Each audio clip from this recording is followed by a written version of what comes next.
하나님 감사합니다. 오늘도 이 저녁에 주님 앞에 나와 예배할 수 있는 예배자로 그 특권을 허락해 주시고 하나님 아버지를 아바 아버지로 부를 수 있는 그 놀라운 은혜로 우리에게 부어주시니 하나님 감사합니다. 오늘도 먼저 그의 나라와 그의 의를 구하는 마음으로 나온 주의 백성들을 만나주시고 오늘도 말씀을 통해서 또 찬양을 통해서 우리의 간절한 기도를 통해서 하나님의 뜻을 알아가며 성령님의 인도하심을 경험하는 정말 금요 성령 기도회가 될 수 있도록 하나님께 온전히 영광 돌리며 하나님을 만나는 복된 시간이 될 수 있도록 주님 이 시간 주장하여 주시고 성령님 우리들의 심령들을 만져주심으로 오늘도 예수 그리스도 그 존귀하신 이름 때문에 다시 회복되고 일어나는 놀라운 기쁨의 백성들 되어질 수 있도록 주께서 역사하여 주시고 인도하여 주시기를 간절히 간구하며 우리 사랑하시는 예수님의 이름으로 감사하며 기도드렸습니다. 아멘. 할렐루야. 네, 잘 오셨습니다. 제가 금요 성령 기도에 이렇게 제 파일에다가 컴퓨터에다가 세이브를 하다가 너무 기니까 금성기라고 쓰니까 이름이 좀 그래도 멋있더라고요. 금성기. 괜찮나요? 금요 성령 기도회. 금성기를 사모하시는 이 자리에 나오신 성도님들 주님의 이름으로 축복합니다.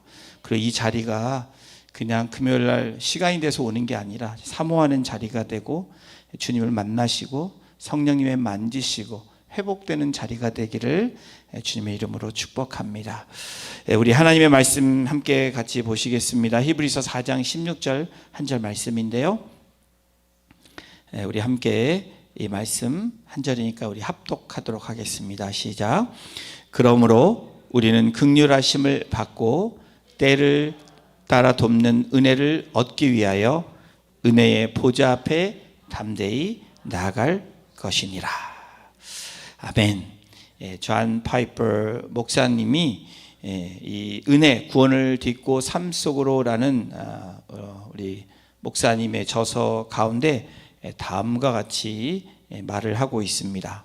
우리 함께 이 말씀이 아니라 쓰여진 이 책에 쓰여진 내용들을 함께 같이 우리 읽어보겠습니다. 시작.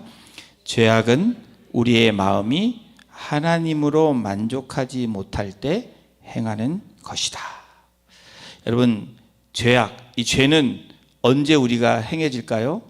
여기에 답이 있죠. 하나님 한 분으로 만족하지 못할 때, 하나님 위에 다른 것을 바라볼 때, 우리의 이 심령이 말씀으로 하나님의 것으로 채워지지 않을 때 우리가 어떻게 행한다고요?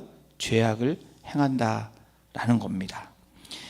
우리 마음이 하나님으로부터 만족할 만한 반대로 은혜를 받고 그 은혜 가운데 저와 여러분들이 살아간다면 그때는 어느 때냐면 인간적인 한계를 넘어서는 그런 시간입니다. 더불어서 하나님이 기뻐하시는 거룩한 삶을 살 수 있는 그때가 바로 이 은혜를 받는 때라는 거예요. 여러분, 죄의 시작은 하나님 한 분으로 만족하지 못할 때 행해지는 거고 은혜를 잊고 살 때 시작되는 일들이 바로 죄라는 겁니다. 죄악이 그렇게 우리의 삶 가운데 우리를 괴롭히고 있습니다. 여러분, 이 은혜라는 것, 은혜의 보좌로 나아가라. 히브리 기자는 오늘 이 4장 이 한 절의 말씀이지만 이 은혜라는 이 한 단어는 어마어마한 것들을 포함하고 있습니다. 여러분, 우리가 교회에서 가장 많이 쓰는 단어가 뭘까요? 은혜라는 단어 같아요. 이래도 은혜 저래도 은혜, 그렇죠? 좀 이따 은혜 찬양도 부를 건데 여러분, 이 은혜라는 것, 그런데 진짜 은혜가 때로는 값비싼 은혜로 전락되어지는 이유 때문에 중요한 본질, 진짜 은혜의 본질을 잃어버리고 우리가 살아갈 때가 있다라는 거예요.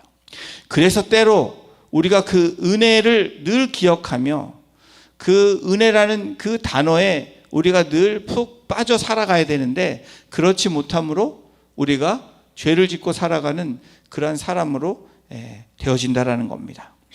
이 은혜란 이 구약에서는 여러분 많이 들어봤죠. 헤세드, 헨으로 표현하는데 이 단어는 70인역, 이 히브리어 이 성경을 헬라어로 바꾼 70인역에 보면은 이 구약을 헬라어로 바꾼 이 성경을 말합니다. 이 모두 뭐로 헤세드를 바꿨냐면 헬라어 카리스로 바꿨습니다. 카리스마가 많다. 카리스, 이게 은혜죠. 이 단어가 기본적인 품고 있는 이 단어의 뜻은 뭐냐면 하나님의 구원 행위가 카리스라는 겁니다. 또 하나님의 축복과 은사들이 카리스라는 거예요. 은혜. 또 하나님의 용서하심이 카리스, 은혜라는 거예요. 이 어원의 뜻이 그렇습니다. 또 하나님의 보호와 안위하심이 카리스라는 단어에 포함되어 있는 원래의 뜻이라는 겁니다. 헬라어 이 카리스는 하나님의 은혜, 기쁨, 호의, 또 선물, 감사 등으로 사용되는 단어입니다. 무엇보다도 하나님의 은혜, 이 카리스라는 단어가 이 은혜라는 이 중요한 이 단어를 포함하고 있습니다. 사도 바울에게 있어서도 오늘 이 은혜라는 이 카리스는 그리스도 안에서 우리에게 임하신 구속의 은총을 가리키고 있습니다. 사도 바울이 말하는 이 은혜, 카리스는 구속의 은총이에요. 바로 사도 바울이 다메섹 도상에서 예수님을 만난 그 구속의 사건을 경험하는 그 은혜가 바로 카리스예요. 여러분, 이 사도 바울이 또한 이 카리스를 표현한 이 다른 단어가 뭐냐면, 다른 말이 뭐냐면 그리스도의 복음을 사도 바울은 카리스라고, 구속적인 은총이 바로 하나님의 복음, 그리스도의 복음이라는 거예요. 다시 말하면 카리스는 예수님의 성육신을 얘기합니다. 인간의 몸을 가지고 오신 예수 그리스도, 그리고 십자가에서 달려 돌아가신 예수 그리스도, 그리고 부활하셔서 생명을 통해서 우리들에게 베풀어 주신 하나님의 자비, 긍휼에 적용되는 것이 바로 이 카리스라는 단어의 뜻입니다. 우리는 은혜를 정의할 때 제일 먼저 하나님이 값없이 주신 선물이다. 이 카리스의 단어에 선물이라는 의미가 있죠. 선물입니다. 그냥 뭔가를 지불하고 우리가 뭔가를 지불해서 받은 선물이 아니라 이 은혜는 값없이 주신 선물이라는 거예요. 값없이 주시는 선물이기 때문에 저와 여러분들은 어떻게 됩니까? 그냥 받으면 됩니다. 그런데 어떻습니까? 많은 사람들이 그것을 깨닫지 못하고 있습니다. 저와 여러분들은 은혜를 경험한 사람이에요. 왜요? 그 하나님의 구속의 은총을, 그 선물을 우리는 받았기 때문에 그렇습니다. 사람들은 세상에 공짜가 없다고 얘기합니다. 또 이렇게 생각합니다. 뭔가 땀을 흘리고 내가 노력해서 얻을 수 있는 것이라고 생각하는 그런 경우도 있을 거예요. 근데 여러분, 하나님 나라의 법칙은 다 프리입니다. 그 의미는 뭐냐면 은혜가 요구하는 것은 아무것도 없다라는 거예요. 세상은 뭔가를 우리에게 요구하지만 하나님의 은혜는 하나님 우리에게 뭔가를 요구하지 않는다라는 겁니다. 대신에 믿음으로 기다리고 그리고 감사로 인정하면 되는 거라는 거예요. 오늘 이 자리는 어떤 자리입니까? 우리가 뭔가를 노력하는 자리가 아니라 믿음으로 주님을 기다리는 거예요. 주님의 약속을 기다리는 거고요. 그리고 그 감사로 하나님을 인정해 드리는 자리가 바로 금요 성령 기도의 금성기의 날이라는 겁니다. 우리가 사는 이곳, 호흡하는 공기, 마시는 물 등등등, 여러분 어느 것 하나 하나님께서 어떤 조건을 붙여서 우리에게 주신 게 아니라는 거예요. 스펄전 목사님 이런 이야기를 하셨습니다. 우리가 하나님 안에서 가장 만족할 때 하나님께서는 우리 안에서 최상의 영광을 누리신다. 사랑하는 성도 여러분, 오늘 여러분 만족하십니까? 하나님 한 분으로 여러분 만족하십니까? 속으로 아멘 하신 분들이 제가 눈으로 읽혀집니다. 여러분, 하나님 한 분으로 만족하는 저와 여러분이 모습이라면 하나님께서는 우리 안에서 최고의 영광을 누리신다라는 사실을 잊지 않는 저와 여러분이 되시기를 주님의 이름으로 부탁을 드립니다. 하나님께서 우리에게 값없이 주신, 어떤 조건 없이 주신 이유가 뭘까요? 하나님 측면에서 생각할 때 저와 여러분들 너무나 사랑하신다는 거예요.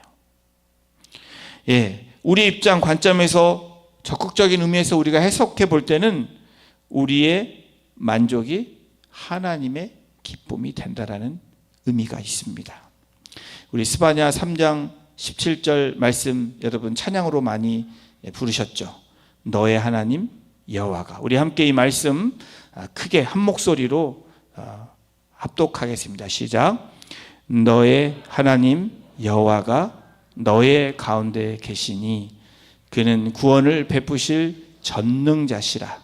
그가 너로 인하여 기쁨을 이기지 못하시며 너를 잠잠히 사랑하시며 즐거이 부르며 기뻐하시리라. 여러분 믿으십니까? 우리 안에 계신 하나님, 여러분들 개인 안에 계시는 하나님, 구원을 베푸시는 전능자임을 고백하는 저와 여러분이 될 때, 그 하나님을 인정하고 감사함으로 나아갈 때, 여러분 우리로 인해서 기쁨을 이기지 못하신대요. 우리 때문에 너무 기뻐하신다는 겁니다. 여러분, 저의 집 아이들 볼 때도 이 아버지로서, 부모로서 언제가 가장 기쁜가 생각해 볼 때 아이들이 우리 안에서 그렇게 뛰놀고 안식하면서 누리는 삶을 볼 때, 이 삶을 감사할 때 제가 아이들이 가장 기뻐하는 모습을 제가 보게 됩니다. 그런데 안타깝게 여러분, 성경에서는 특별히 이 선지서를 보면 예언자를 통해서 심판의 말씀을 토해내시는, 정말 심판의 말씀을 하시는 하나님의 분노가 선지서 곳곳에 나타나고 있죠. 그 이유가 뭔지 아십니까? 예배가 끊어졌기 때문이 아닙니다. 제사가 멈춰졌기 때문이 아닙니다. 그들이 하나님 한 분으로 만족하지 못하였기 때문에 하나님께서 분노하신 것입니다. 여러분, 오늘 이 자리가 여러분이 어떤 상황에 있을지라도, 어떤 모습일지라도 하나님 한 분으로 만족하는 저와 여러분이 된다면 여러분 어떻습니까? 하나님은 우리 안에 영광을 누리신다라는 거예요. 여러분, 하나님 한 분으로 만족하지 못하면 어떤 일이 일어나냐면 구약에 일어났던 그 사건들처럼 오늘 우리에게도 똑같이 그 일들이 일어나고 있습니다. 하나님을 떠나 세상으로 돌아가는 거예요. 세상에 들어가야 되는 저와 여러분들의 사명이 아니라 세상으로 돌아가면 안 되는데 세상으로 돌아가서 육체의 탐욕을 즐긴다는 겁니다. 좋아할 만한 우상을 섬긴다라는 거예요. 하나님 한 분으로 만족하면 그런 것들이 끊어지게 되는데 여러분, 그렇지 않을 때는 우상 숭배가 되어지고요. 육체 탐욕, 이생의 자랑, 이런 쪽으로 우리가 나아가게 된다라는 거예요. 하나님은 그들을 향해, 예배하는 자들을 향해 제물을 드린 그들을 향해서 뭐라고 말씀하시냐면 그것들을 내가 결코 받지 않겠다라는 거예요. 하나님은 물질이 없어서 그것을 받으실까요? 절대 그렇지 않죠. 우리의 마음을 받기를 원하십니다. 우리의 중심을 받기를 원하세요. 그렇다면 우리가 어떻게 은혜를 누리며 살 수 있을까? 여러분, 필리비안 씨의 책에서 보면 이런 감동적인 이야기가 나옵니다.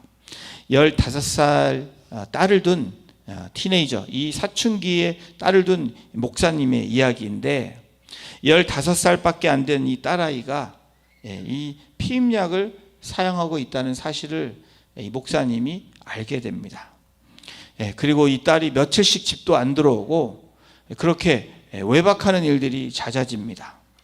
별의 별수를 다 써보고 협박도 해보고 그렇게 경고도 줬음에도 불구하고 아버지, 어머니를 속이고 그렇게 계속해서 거짓말하며 악행을 저지르고 있습니다.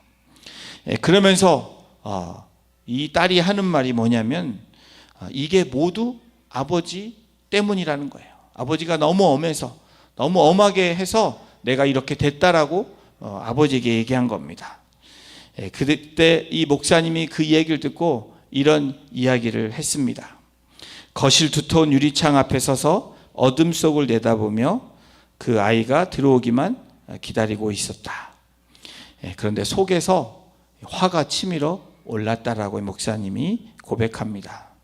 자신도 탕자의 아버지처럼 되고 싶었지만 자신을 기만하고 자신에게 상처 입힌 딸아이에게 화가 나서 힘든 시간을 보내고 있었다라는 사실입니다. 그러면서 선지서에 기록된 하나님의 진노의 말씀이 비로소 이해가 되었다고 목사님은 고백합니다. 그런데 그 다음 날 15세 된 이 딸아이가 방황하다가 외박하다가 집으로 돌아왔을 때 이 아버지가 했던 반응, 어떤 일이 일어났냐면 이렇게 고백합니다. 그 순간 아무것도 더 바랄 것이 없었다. 다만 그 애를 두 팔로 감싸 안고 사랑해주고 내가 잘 되기를 바란다고 말해주고 싶었을 뿐 애타는 무력한 아버지가 되었다라고 이 목사님이 고백하는 필리피안스의 책 가운데 이런 내용이 있습니다. 여러분, 하나님께서 우리를 사랑하시는데 어떻게 사랑하시냐면 이렇게 사랑하셨다라는 거예요. 그리고 지금도 이렇게 사랑하시고요, 앞으로도 이렇게 사랑하실 거라는 거예요. 분노가 오르지만 이스라엘 백성들을 향해서 하나님이 오래 참으시는 하나님, 그러면서 그 구원을 이루게 하시는 하나님, 그 하나님이 오늘도 우리에게 똑같은 모습으로, 똑같은 심정으로, 똑같은 그 마음으로 우리를 바라보고 계시다는 거예요. 그 어떤 것도 그 무엇도 바라보시지 않으시는 아버지, 우리가 그분께 돌아와 그분 품에 안겨 그분의 사랑을 누리는 것을 아버지는 원하신다라는 겁니다. 사랑하는 성도 여러분, 오늘 히브리서 4장의 말씀을 보니까 히브리서 기자가 뭐라고 얘기합니까? 은혜의 보좌 앞에 담대히 나아가자. 하나님의 보좌 앞에 나아가는 것, 그것이 하나님의 은혜를 누릴 수 있는 길임을 얘기하고 있는 겁니다. 왜 우리가 하나님의 은혜의 보좌에 나아가야 됩니까? 여기에 14장 16절에 답을 주는데 때를 따라 돕는 은혜를 얻기 위해서 두 가지를 주신데, 긍휼하심을 받고 때를 따라 돕는 은혜를 얻기 위해서 어디로 나가야 돼요? 보좌 앞에 나아가라는 겁니다. 오늘 여러분들이 나온 이 복된 자리는 바로 하나님의 보좌 앞으로 나가는 길임을 믿습니다. 그 길을 통해서 긍휼하심을 얻는 저와 여러분들, 또 그리고 그 하나님의 돕는, 때를 따라 돕는 은혜를 경험하는 저와 여러분의 삶이, 또 우리의 모습이 되기를 주님의 이름으로 축원합니다. 우리가 살아가는 세상은 불확실하죠. uncertainty한 이런 세상을 저와 여러분들이 살아갑니다. 여러 가지 형편과 처지로 인해서 희비가 엇갈리는 그런 삶을 우리가 경험하고 있습니다. 이와 같은 삶의 자리에서 우리는 여러분, 어려우면 어려운 대로 주님의 보좌 앞에 나오는 거예요. 기쁜 일이 있으면 기쁨대로 보좌 앞에 나오는 겁니다. 그 하나님의 도움이 필요한 존재들로 나오는 거예요. 그렇다면 은혜의 보좌가 어떻게 나가라고 말합니까? 담대히 나가래요. 주저주저 하는 것이 아니라 여러분, 그 은혜를 허락하신 바로 예수 그리스도의 그 보혈을 의지해서 담대히 나가라는 거예요. 주님의 그 보혈의 피는 우리를 지성소로 들어가게 하는 그런 길이고 능력이고 은혜라는 겁니다. 구약시대 지성소에는 대제사장들만 들어갔잖아요. 1년에 한 번씩 일반 백성들의 지성소에 들어가는 건 상상도 하지 못한 그 일들을 이제는 예수 그리스도의 그 구속의 은혜를 통해서 우리가 매일 들어갈 수 있는, 수시로 들어갔다 나왔다 할 수 있다는 거예요. 여러분, 어느 누구도 예수 그리스도를 나의 구주로 인정하고 영접하고 나아가는 사람들은 들어갈 수 있다라는 겁니다. 여러분, 심판의 보좌 앞에는 심판이 기다리고 있습니다. 그런데 여러분, 은혜의 보좌 앞에는 뭐가 기다리고 있을까요? 하나님의 은혜가 기다리고 있다라는 거예요. 이것이 저와 여러분들에게 주어진 축복입니다. 이 은혜의 보좌 앞에 나가 하나님을 만나는 기쁨으로 충만한 삶을 살아가시는 여러분들이 되시기를 축복합니다. 한 삶을 살아가는 것이 그리스도인의 삶입니다. 어떤 삶이요? 슬픈 얼굴로 나왔으면 기쁜 얼굴에 은혜를 주시는 하나님을 경험하는 거예요. 두려움으로 나왔다면 평안의 마음으로 우리에게 주시는 하나님을 경험하는 겁니다. 죄를 가지고 나왔다면 용서받는 사죄의 은혜를 베푸시는 성삼위 하나님을 경험하게 되는 겁니다. 소원을 갖고 나왔다면 그 소원이 때가 참에 하나님께서 소원을 이루어 주시는 그 놀라운 은혜를 저와 여러분들이 경험하게 될 겁니다. 이 놀라운 은혜를 잊지 말고 그리스도의 구속의 사건을 우리가 늘 기억하며 내가 죽을 수밖에 없는 내가 예수 그리스도의 그 보혈의 능력을 의지하며 오늘도 살아있는 또 숨 쉴 수 있는 하나님의 거룩한 자녀로 살 수 있는 놀라운 특권이 있음을, 그 은혜가 우리에게 주어졌음을 다시 한번 믿고 나아가는 저와 여러분이 되시기를 주님의 이름으로 축원합니다. 기도하시겠습니다. 하나님,